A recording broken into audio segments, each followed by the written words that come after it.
Bueno, esta es una mujer y es real, ¿eh? Tal cual se los cuento es como fue sucediendo. Es una mujer de 54 años que empieza con prurito de ictericia, no tiene fiebre, no tiene dolor, no tiene artralgia, no tiene rash y obviamente la recibe cirugía. Nosotros todo lo que es ictericia lo ve el cirujano y le descarta lo obstructivo y por suerte acá dijo, che, no es para mí. Entonces la deriva y esperen que no me avanza. Ahí va. Y en el hepatograma la paciente tenía una bili de 18, casi toda era directa, AST por 35 veces, ALT por 20, una fosfatasa por una vez y media, una gamma GT por 200, las plaquetas en 115 y el INR de 2. Yo creo que ni siquiera tenía indicación de descartar lo obstructivo. Si uno la mira, era una paciente que tenía mucha enfermedad hepática médica. La serología viral negativa, pero tenía un antinúcleo que ustedes le llaman FAN, ese es el antinúcleo, 1 en 320, con un patrón homogéneo y una gamma globulina de 2, cuando lo normal 1.1. Cuando fuimos a mirar las imágenes que tenía, el hígado de bordes irregulares, disminuido de tamaño, ecogenicidad heterogénea y una leve esplenomegalia. La biopsiaron y confirmaron lo que estaba ya medio que anticipándose, ¿no? Que la paciente tenía fibrosis, nódulos de regeneración y un infiltrado linfoplasmocitario. O sea que, como hepatólogos, podemos resumir que teníamos una paciente de 54 años, una mujer, ictérica, con transaminasas altas y FAL normal, con virus negativos, ANA 1 en 320 e hipergama. Si los estuviera viendo, le pregunto quién no hace el diagnóstico de cirrosis autoinmune. O sea que uno de los planteos podía ser que estuviéramos frente a un flare inmunológico en una paciente con una enfermedad autoinmune. Pero les cuento que esta paciente llevaba 24 meses de recibir nitrofurantoína diaria porque tenía infecciones urinarias a repetición. La verdad que más allá de que todos pueden jugar un autoinmune, uno se puede preguntar si esto no es una cirrosis autoinmune a la que se le agrega un DILI, cosa bien difícil de diagnosticar, o esto es todo por culpa del DILI, el flare actual, la cirrosis, todo. La verdad que cuando nosotros hablamos de autoinmune y DILI o DILI tipo autoinmune, es más lo que son parecidos que lo que los diferencia. Entonces vamos a intentar examinarlo por pedacitos a ver a dónde podemos llegar. Entonces veamos cómo se presenta, cuál es su latencia, cuáles son los fármacos, la bioquímica, cómo se presenta serológicamente, histológicamente. Y para eso yo los invito a ver este, es un paper que ya tiene unos añitos, es del 2010, pero la verdad que está súper vigente. Lo que hizo Bjornsson acá fue mirar los pacientes con hepatitis autoinmune. 261 pacientes con autoinmune y se fijó en cuáles de ellos había un fármaco que podía estar involucrado. Y encuentra 24 casos. Y de los 24, 22 se explican o por minociclina o por nitrofurantoína. O sea que ya empieza a ver como cierto patrón, ¿no? No es cualquier fármaco que nos puede dar esto. Y cuando compara los 24 que tienen el fármaco versus los 230 y pico, 40 que no lo tienen, fíjense que no hay diferencias. La prevalencia del sexo femenino es idéntica, la presencia de antinucleares o antimúsculo liso incluso es idéntica, las transaminasas elevadas en ambos, un poco más en el que tiene el DILI, la gamma globulina elevada en ambos, la ictericia prácticamente la misma presentación. En la histología, linfoplasmocitos y rosetas idéntico. O sea que la verdad, indistinguible. ¿Qué pasa? Una de las diferencias que él nos cuenta es que cuando suspende la terapia inmunosupresora en un pool de pacientes que tenía el fármaco, 90% queda sin recaída. Cuando suspende en los que tenían autoinmunes sin fármaco, la mayoría recae, que es lo que sabemos que pasa con las autoinmunes. ¿Qué pasa cuando lo miramos del otro lado? Les cuento qué pasa cuando vemos los pacientes con diagnóstico de toxicidad y que tienen un perfil de inmunidad. En este caso es el grupo de Estados Unidos, que de los casos de DILI del 2004 al 2014 encuentra 88 que tienen este fenotipo autoinmune. Y nuevamente la nitrofurantoína se lleva todos los premios, le sigue la aminociclina, igual que nos había mostrado Bjorson unos años antes, pero aparece la metildopa y aparece la hidralazina, también como fármacos que pueden dar esto. Y básicamente encuentran lo mismo: mujeres, patrón hepatocelular, ictericia, IgG aumentada, autoanticuerpos, y encuentran una genética que tampoco nos permite diferenciar. Aporta sí algo. La latencia es más larga que qué, más larga que los fármacos que les venía contando yo. Es decir, uno recibe un clavulánico y un ratito después puede tener una colestasis. En cambio, cuando tenemos este mecanismo autoinmune, es como que lleva más tiempo recibir el fármaco. Entonces, cuando los compara, ve que la latencia promedio en los pacientes con fenotipo autoinmune es larga, casi 300 días. Y que cuanto más prolongada y severa la enfermedad, más latencia, más prevalencia de estos marcadores de autoinmunidad. Cuando nosotros revisamos esto en nuestro registro, y esto es bien nuevito el paper, nos fijamos qué pasaba en el registro latinoamericano y el español, y ahí encontramos 33 casos de DILI con fenotipo autoinmune de 1426, es decir, menos del 3%. El daño hepatocelular es el que predomina. El tiempo de normalización también es más largo. Yo estoy contándole cosas que no repite lo que ya vimos. Y aparecen las estatinas. Aparecen las estatinas que como clase, es decir, sumada, Rosu, Atorva, todas las estatinas sumadas representan el 24% de estos casos. Hasta ahora las estatinas no estaban dentro de este perfil y sin embargo nosotros lo pudimos ver. ¿Qué pasa con la recaída? Veníamos manteniendo que el paciente que no recae es el que uno adjudica al DILI. Sin embargo, en este paper empezamos a ver que algunos pueden recaer. Y cuando vemos acumulado en la medida que lo vamos siguiendo, vemos que puede haber una recaída de la enfermedad hepática, incluso en el paciente que nos planteábamos el DILI autoinmune. ¿Y cómo podemos predecir qué paciente le va a pasar esto de recaer al que no le va a pasar esto de recaer? Y bueno, estos son datos un poquito preliminares, pero parece ser que la ausencia de eosinofilia al debut, un aumento muy importante de la bilirrubina y de las enzimas y la exposición crónica a estatinas son las que más se asocian con recaída. Este es un tema que es muy vigente, muy actual y sobre el que todavía falta mucho por aprender, pero sí que hubo en marzo de este año una reunión de los expertos de DILI y los expertos de autoinmune. Yo participé simplemente escuchando y era un placer ver las dos visiones juntas. Y empezamos por ver la nomenclatura, el diagnóstico y cómo le llamamos a esto, porque todavía fenotipo autoinmune, ¿cómo le decimos cuando vemos esta forma? El término más aceptado fue el que ven allá arriba, que en algún momento se debería pintar de amarillo, pero no lo hizo, y que es la hepatitis de tipo autoinmune asociada a un fármaco, a una droga o incluso a una hierba, como ahora les voy a mostrar. Lo pensamos cuando tenemos la injuria hepática, tenemos el fármaco, es hepatocelular, tiene autoanticuerpos, tiene inmunoglobulina elevada, tiene histología con elementos de autoinmune, y acá es donde la biopsia cobra relevancia, porque lo que estoy viendo realmente es una hepatitis autoinmune más un fármaco.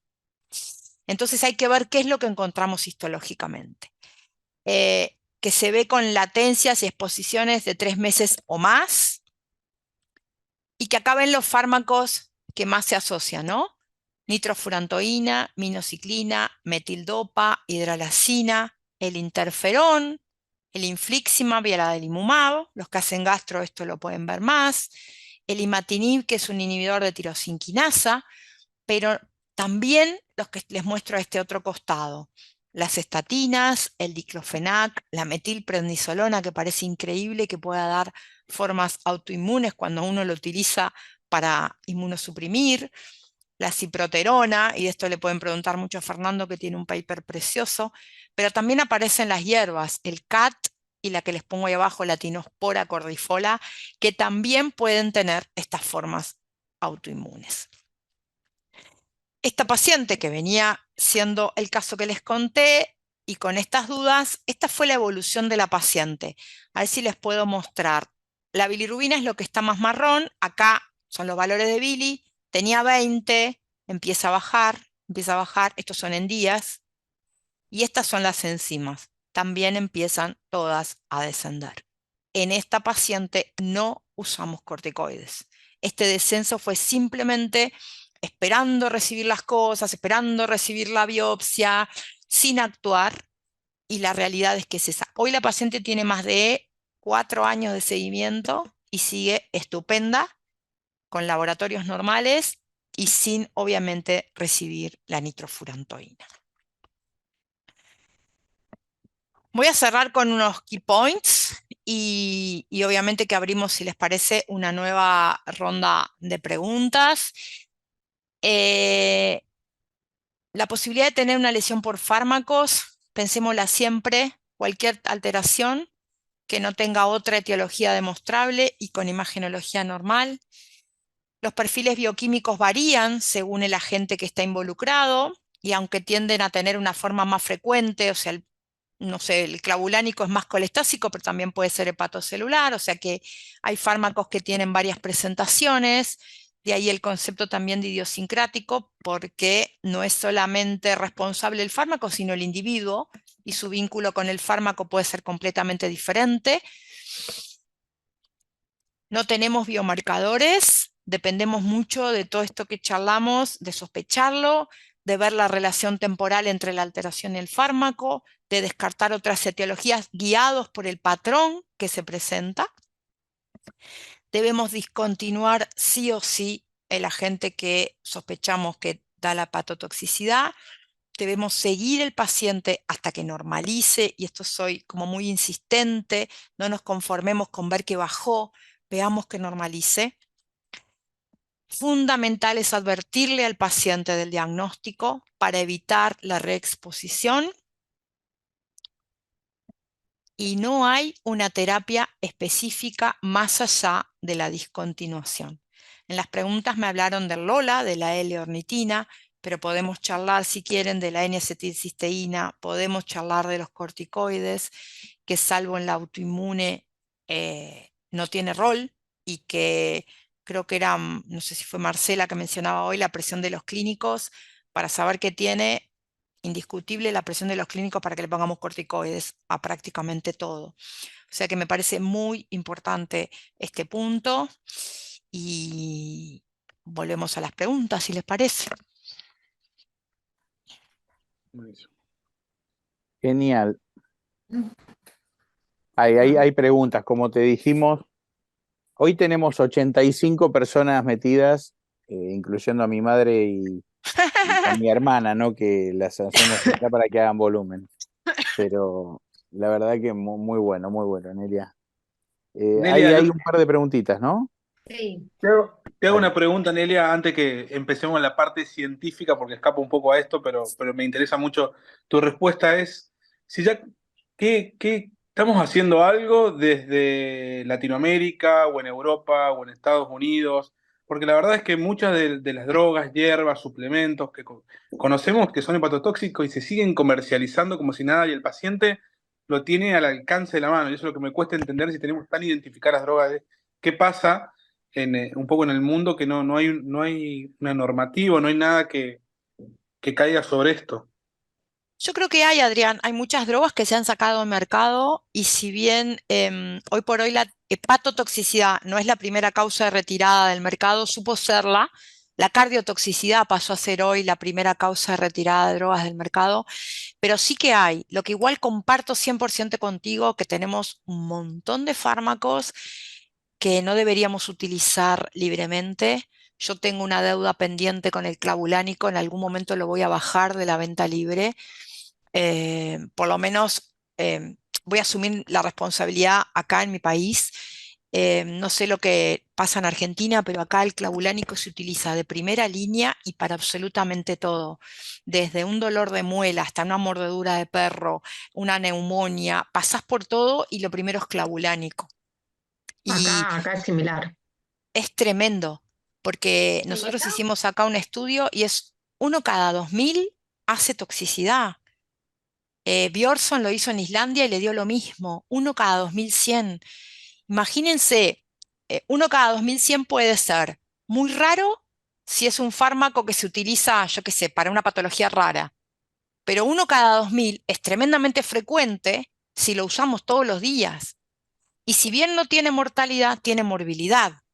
Y la morbilidad que les mostré en el caso es tremenda, porque si además lo usamos mal, no lo diagnosticamos y le generamos todos esos problemas, realmente el clavulánico es uno de los fármacos que a mí más no sé si la palabra es fastidia, enoja, me indigna que se utilice con la libertad que se utiliza y de venta libre.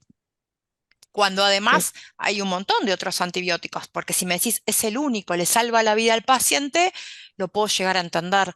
Pero con todos los planes antibióticos que hay, usar el clavulánico de primera línea con esta toxicidad que tiene, creo que voy en la misma línea que decís vos, Adrián. Y los registros ayudan mucho para eso, ¿sabes? El registro americano, el registro español, el nuestro ahora que está realmente creciendo y con buenos números y que se publica en breve el paper, me parece que ayuda mucho porque respalda, ¿no? Yo lo que hice fue hacer un registro que es paralelo al latinoamericano y es uruguayo, con lo cual me permite ante el ministerio, eh, primero tener más presencia, segundo poder mostrar números nuestros, no decir en el mundo pasa esto, sino decirles en Uruguay pasa lo mismo que en el mundo. Entonces hagamos algo. Pero yo comparto que es una responsabilidad nuestra, y más los que tenemos un registro activo de hacer eso que vos decís. Bien, bien. Y igual también me parece como que esto también englobaría también otras cosas, ¿no? Esto es lo que vos haces referencia de la venta libre, ¿no? De que, no sé si a todos les pasa, pero yo tengo un montón de pacientes que me cuentan que van a la farmacia y le dicen me duele tal cosa y el farmacéutico es el que se los indica. Yo los Totalmente. cargo y le digo, mira, el farmacéutico te quiere vender, obviamente te va a vender cualquier cosa, vos tenés que ir al médico, y eso me parece que faltan políticas de salud dirigidas a esto, de que no se venda. Fundamentalmente en nuestro continente, ¿no? Porque quizás eso no es tan válido en otros lados, pero en nuestro continente sí. En Y Europa sí, es diferente. Y si miramos un dato que me parece importante, ¿no? El acetaminofeno da falla hepática, etcétera, etcétera, y lo tenemos en el contexto de la autoeliminación. Pero hoy se está viendo cada vez más la falla hepática o la hepatitis grave por acetaminofeno sin autoeliminación. ¿Y por qué? Porque muchos combos que los pacientes toman sin saber lo que tiene adentro, lo combinan con el paracetamol o el acetaminofeno. Entonces empiezan a acumular la dosis sin darse cuenta que lo están haciendo. Entonces van y compran un combo que tiene ya 500 miligramos, otro que tiene 500 miligramos. Le asocian lo que toman por afuera y no sabiendo que están pasándose de los 4 o 5 gramos y hacen la hepatitis. Entonces, hay mucho de esto que vos dijiste que la verdad que alarma, ¿no? José Velarde pregunta, en pacientes con hepatitis autoinmune inducida por fármacos, ¿el manejo es similar y cuándo suspender inmunomoduladores? A ver, el manejo es similar. Em, Similar en DILI y similar al autoinmune. Depende cómo se te presenta el paciente, en qué momento le haces el diagnóstico y si vos esperando mejora y no tenés que hacer corticoides. Hay muchas preguntas que todavía no tenemos. ¿Cuáles podemos esperar? ¿Cuáles hacemos corticoide? ¿Qué dosis hacemos de corticoide? ¿Cómo bajamos? ¿Cuándo suspendemos? Todo eso no está pautado todavía. Yo lo que creo es que cuando uno tiene, por ejemplo, una toxicidad que no es grave por uno de estos fármacos que tenemos muy claro que da toxicidad y que da la forma autoinmune, mi consejo es saber esperarlo a ese paciente porque quizás sale solito sin corticoides. Y si no te dio para esperarlo por la razón que sea y te pareció más importante tratarlo con corticoides, siempre tener presente que el paciente pudo tener todo esto por el fármaco. Entonces, se hace un descenso más rápido de los corticoides de lo que hacemos en la autoinmune. Tendemos a no agregar azatioprina como hacemos en la autoinmune y tendemos a probar si en la medida que venís bajando el corticoide nunca te repica, nunca te levanta enzimas, quedás con enzimas rápidamente normales antes de los 6 meses o a partir de los 6 meses, suspender ese corticoide y ver qué pasa. No tenemos un plan estricto o como a veces en la etapa que están ustedes les hace sentirse más cómodos, ¿no? 20 días, 25, subo, bajo, pero el concepto es, si está una nitrofurantoína, si está una estatina, si está una metildopa, que es tremendamente frecuente ver en embarazadas, la hepatitis aguda por alfa-metildopa, si la retirás, no hay gravedad y empieza a bajar, esperala. Si está grave o no se te normaliza rápidamente, podés hacerle corticoides. Pero siempre presente de que probablemente tengas un DILI autoinmune y que ese paciente no se quede con su autoinmune para siempre y que puedas retirar el corticoide. No se sabe a cuál hacerle más que solo el corticoide. Por ahora, si vos tenés esa situación, es la prednisona el fármaco de elección y no te apuras a agregar otro inmunosupresor.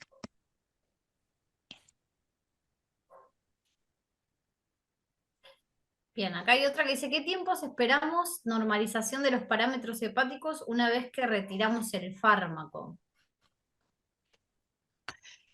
Cuando hablé de tiempos para definir crónico, yo retiro el fármaco y veo que baja. Si retirando el fármaco baja, yo me quedo tranquila y lo sigo al paciente. Si fue un hepatocelular, en general antes de los 3 meses tenés normal. Pero si cada vez que le haces el hepatograma tiene un poquito menos, espéralo. Lo mismo pasa con la colestasis. Puede ser más lenta en retirarse, puede ser que pase de los 6 meses. Pero si cada hepatograma que le haces es un poco menos, espéralo, espéralo.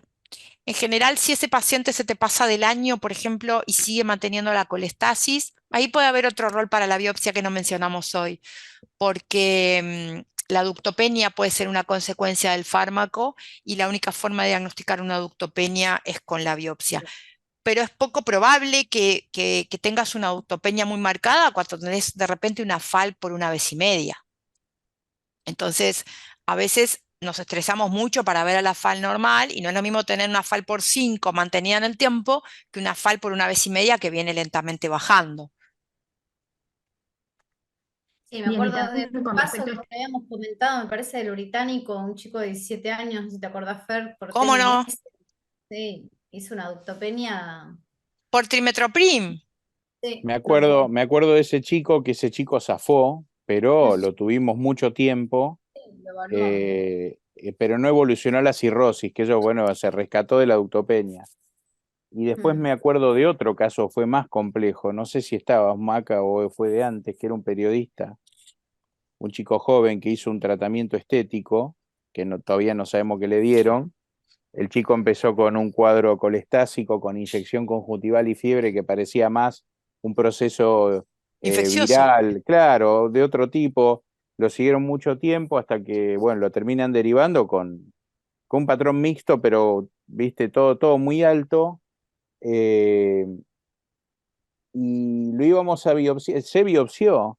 La biopsia dio muy poquito, pero tenía algún eosinófilo dando vuelta, pero desde ahí miramos para atrás y encontramos que en realidad tenía hipereosinofilia relativa y lo terminamos tratando con esteroides, se dio vuelta, así terminó siendo un DILI, probablemente alguna exposición, algún fármaco que le dieron ese complemento farmacológico recibió por lo estético, y no solo, mirá, me acordé porque vos lo hablaste en la recurrencia, no solo se acomodó, cuando le sacamos los corticoides volvió, nos volvimos locos, pues dijimos, le pifiamos en el diagnóstico. Claro. Y lo volvimos a dar y lo esperamos más tiempo y se acomodó solo. El tipo todavía sale ahí en C5N de ese canal. Mirá. Y no, muy lindos casos. La verdad que a veces te hace transpirar la camiseta. Igual, a Muchas ver, veces. sí, conceptualmente, desde el lado del trasplantólogo, es complejo, hay algunas cosas que son muy sugestivas, es decir, Dili que entra con falla hepática es casi irrescatable sin trasplante. Y no solo eso, no hay que dormirse en los laureles porque los tipos evolucionan Mm. rápidamente a una... Y sacando el paracetamol, ¿no? Es que creo que Entran el paracetamol tiene menos falla hepática que requiere total, trasplante que el total. idiosincrático. Es peor el Bueno, claro, idiosincrático. claro, total, total. Pero, y el otro tema es que una vez que el paciente gatilla el daño severo, eh, sacando el paracetamol, insisto, y sacando el tratamiento con N-acetil, que después yo te lo iba a preguntar si lo ampliarías a todos los fármacos, pero eso ahora después contéstamelo. El primer tema es ese, el segundo, que se te queman las etapas en la cara. Nos ha Sí. pasado pacientes que llegan, lo ponemos en lista y sale el órgano, y entre que van a buscar el órgano y vuelven, el paciente se muere. Se muere porque cuando gatillan la falla y sobre todo la acidosis metabólica, son irrescatables, es la realidad. Sí. Eh, bueno, metí la pregunta que te iba a hacer, no sé si por ahí está en el auditorio, pero te iba a preguntar N-acetil en el resto de las drogas, no paracetamol. Si lo ves Ok. como un tratamiento recomendado o una opinión de experto, ¿no? No, sí, que Pasca cabalga entre las dos, Eh, pero hay un paper muy lindo. Yo no quise hablar de tratamiento porque podíamos estar hasta que juegue Uruguay mañana y yo quería evitar eso. no, no, evitemos. Pero Te invitamos de em, vuelta. dale, hay un paper muy lindo que se los puedo compartir. No hay mucho trabajo específico sobre esto que me estás preguntando, pero ese está bueno.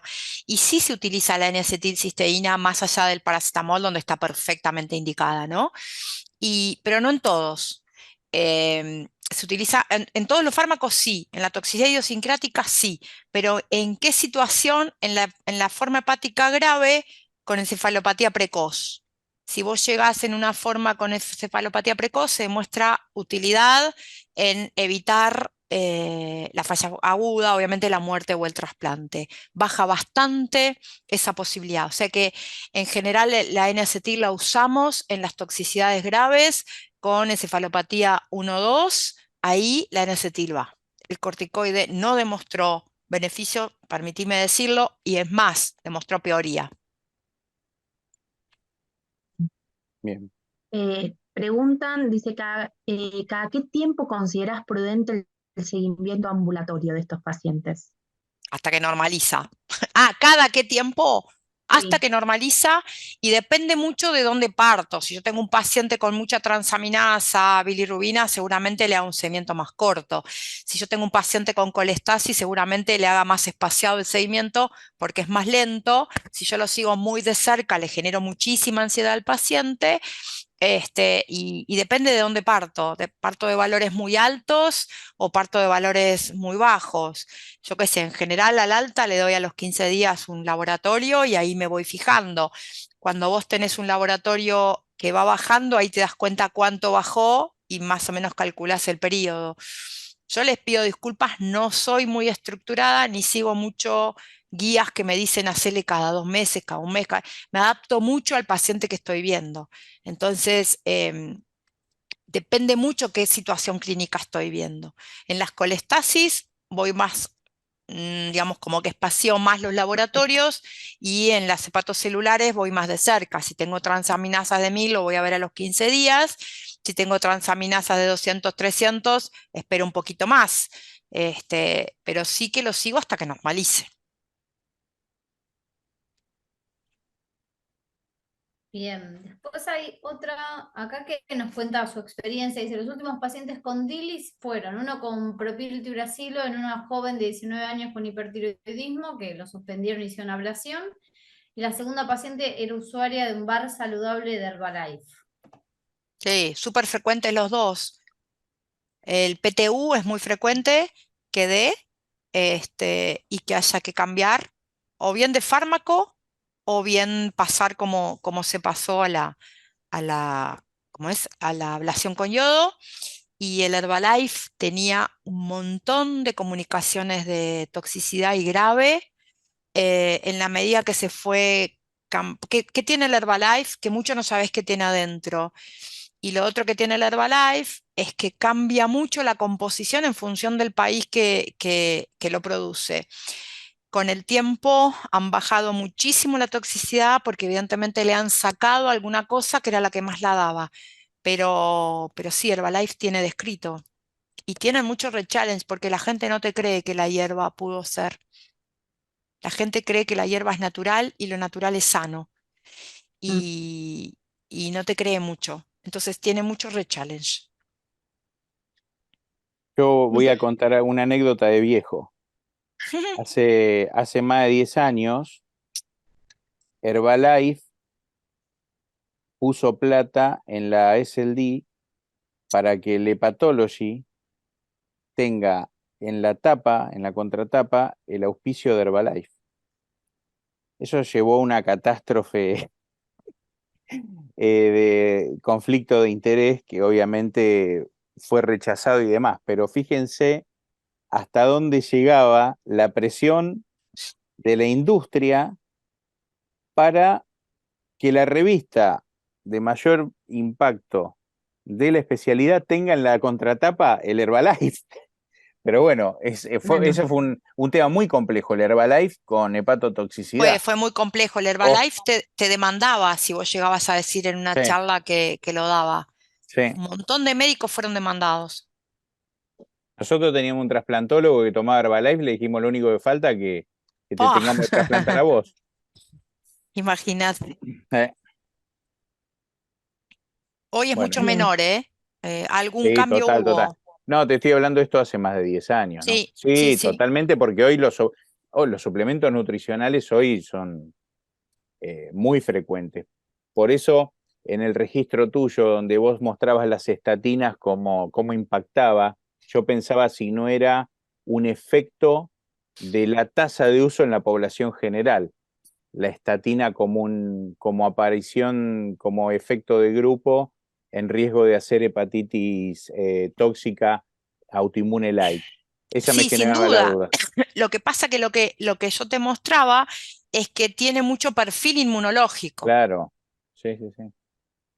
Tiene mucho de esto que hablábamos del perfil inmune.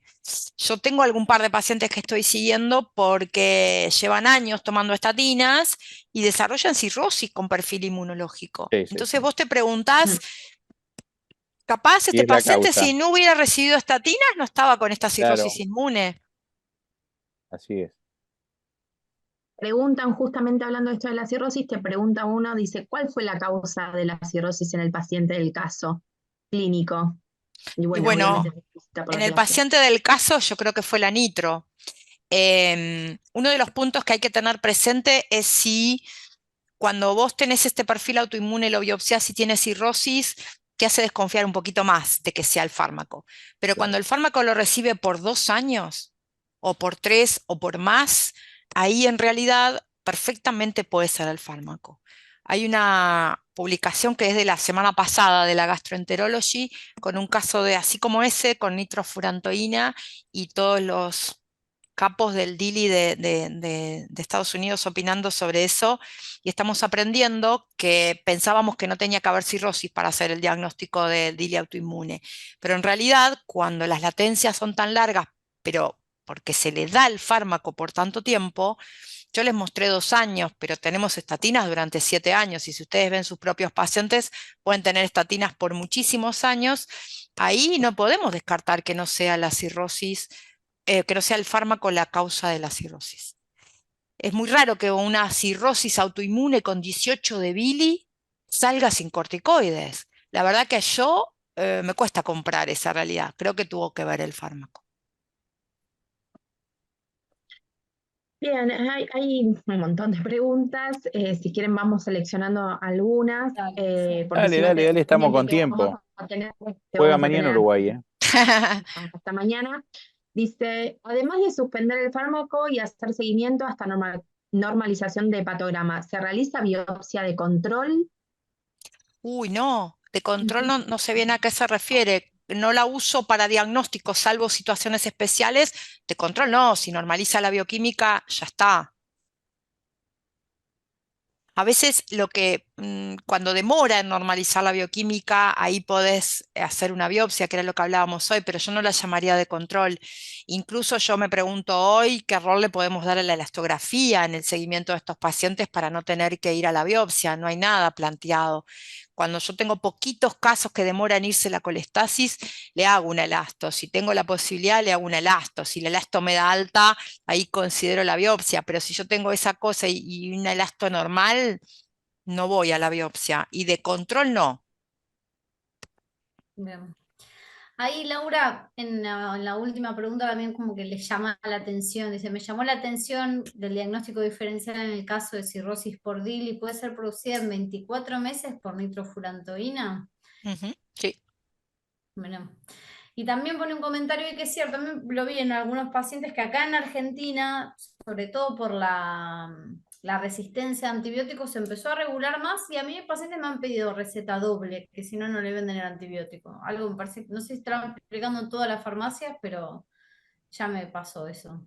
Está bueno, mirá que más allá del DILI vamos a enfrentar un problema si seguimos usando los antibióticos sin Sí, control, ¿no? Porque la resistencia va a pasar a ser un problema serio. importante. Mm. Si agarras un infectólogo ahora, creo que ya te lo marca como un problema serio. Bien, y dice, ¿en qué casos han estado, en casos en que han estado hospitalizados los pacientes y se determinó que era DILI? ¿Se debe esperar mejoría de parámetros hepáticos antes de dar el alta? Otra pregunta que quizás no tengo una respuesta muy concreta, te preguntaría lo mismo. Yo sí tengo un paciente como el que les mostré en el primer caso, que le hice el diagnóstico, que es un clavulánico, que tiene colestasis y que yo sé cómo evoluciona, yo le doy el alta. Me cuesta mucho convencer al internista que está a cargo del caso que le dé el alta con bilirrubina de 20. Y me cuesta Sí. mucho convencerlo de que le dé el alta hasta que la bilirrubina empiece a bajar. Depende de cuánta certeza vos puedas tener del caso. Si es hepatocelular, es más difícil. Uno espera un poquito más, por lo menos esperar que baje. Pero si vos esperás que un clavulánico empiece a bajar, lo vas a esperar 6, 8 semanas. Entonces, la verdad que tenerlo internado todo ese tiempo, digamos, no parece ser la mejor idea. En general, mi respuesta sería que sí, que uno trata de esperar a que baje y a tener todo estudiado y estar lo más seguro posible de que es un DILI y que más o menos podés ver que no es un DILI que se va a complicar o que va a evolucionar mal. El primer caso se le hubiera dado el alta enseguida, el segundo no. El segundo tenía un TP de 50, tenía elementos de cirrosis, tenía 18 de bilirrubina. Entonces ahí uno espera que empiece a bajar, tener todas las cosas adelante y saber lo que está diagnosticando, tomar una decisión terapéutica, sea porque le vas a tratar o sea porque no le vas a tratar antes de darle el alta. Es como también el manejo de lo que es la hepatitis aguda grave. Si vos Igual, ves que los parámetros vienen en mejoría y bueno, podés darle el alta y lo controlás primero de cerca y después lo espacias un poco más. y muchas veces Pero depende del contexto del paciente. Vos tenés pacientes que te tal das cual. cuenta que lo podés seguir, que van a volver, que viven cerca. Eso que es tan real eso cuando uno hace clínica, ¿no? Si el paciente se te va al interior y no lo vas a poder seguir y no hay nadie que lo siga cerca, y bueno, seguramente lo retenés un poquito más. Claro, es lo que justo iba a decir, si te lo derivaron al cruce de Misiones, y no le vas a dar el alta, lo tenés hasta Bueno, puede que ser, ¿eh? Si es hincha de River, no, sí. pero si está acá y podés hacerle controles un poco más seguidos, obviamente, y uno va viendo la tendencia que tiene Totalmente. el laboratorio, ¿no? Sí, sí, sí, sí, sí. Dice, indicación de trasplante en algún paciente con DILI y falla hepática fulminante secundaria al mismo. Creo que es lo que decía Fer hoy. La Todos. indicación de trasplante es la misma que para la hepatología. Claro. Te hace encefalopatía, te hace caída del quick, como dicen ustedes, o del tiempo de protrombina, como le decimos nosotros. Es exactamente la misma. Y una vez que hacen realmente tienen una mortalidad alta y una necesidad de trasplante alta los que van a esa forma, lo decía Fernando hoy. No hay Eso mucha me diferencia. Así A es. eso me refería Nelia cuando decía que era reforzar conceptos porque a veces parece que No, no, está no bien, está justifican, bien. Es porque a exactamente veces se igual. repiten. Nosotros tenemos una tasa de muerte o trasplante en el registro de entre 2 y 3%, y alguno de ellos por rechallenge con diclofenac. El diclofenac es bastante feo y el rechallenge también puede ser más grave. Y bueno, la tasa de trasplante o de falla, visto del DILI, ¿no? No visto desde la Claro, falla claro, hepática aguda, claro. que es bien distinto, hay que ser muy cuidadoso con eso. Tenés todo el DILI en un registro prospectivo, 2-3%. Ahora, si miramos la falla hepática aguda, seguramente muchos más sean por DILI. Sí, de hecho, si mirás por falla hepática, hay un trabajo multicéntrico argentino que se publicó en el Annals hace un par de años. Si vos mirás grupo etario mayor a los 56 años, primera causa de DILI, primera causa de falla hepática es el DILI. Sí, Así que por eso tenemos que tener muy en cuenta esto, es decir, desde qué lado lo mires es la frecuencia, ¿no? así es. Bueno, no sé, me parece que ya... Vos viste, ¿no? Clavado 20 horas. Yo les voy a Ah, decir algo. A mí la doctora me enseñó un concepto que se llama chucho solemne. ¡ay, qué malo! ¿Saben lo que es el chucho solemne? No. Es la pirogenemia de la bacteriemia. Ya. Ellos le dicen Ah. chucho solemne. El día que yo escuché eso dije, no, es otra medicina. Estamos cerquita, pero Escalofrío así como muy importante que se claro, mueve hasta la la cama.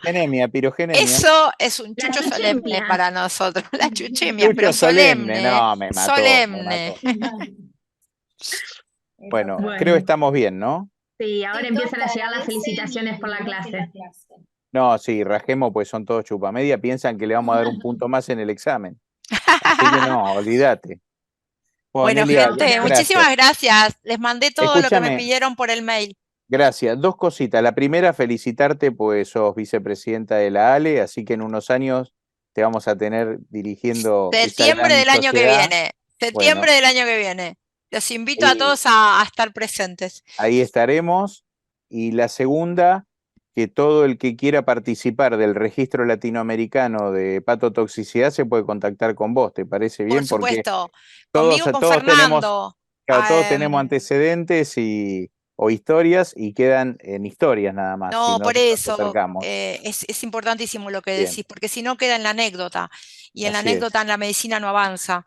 Así que así es. tratemos de colaborar en que avance, y sí, sí, ni que hablar. En Perú está Pedro, que está trabajando precioso, Pedro Montes. En Brasil hay gente, en todos lados hay gente, y Fernando y yo realmente nos hemos puesto esto mucho al hombro y lo disfrutamos, así que el que quiera se contacta con cualquiera de nosotros, y vamos a darle para adelante para ayudarlo a resolver, que es lo que más frecuentemente pasa, y a registrarlo si tienen ganas. Buenísimo. Bueno, muchísimas gracias, Nelia, de verdad. Un Muchas gracias por placer. la generosidad. Gracias. Muchas Bueno, gracias. nos Que Gracias. vemos la pasen semana lindo. que viene. Gracias. Igualmente, Disfruten el chau a fin de semana todos. largo y estudian. Chau, chau. Chao.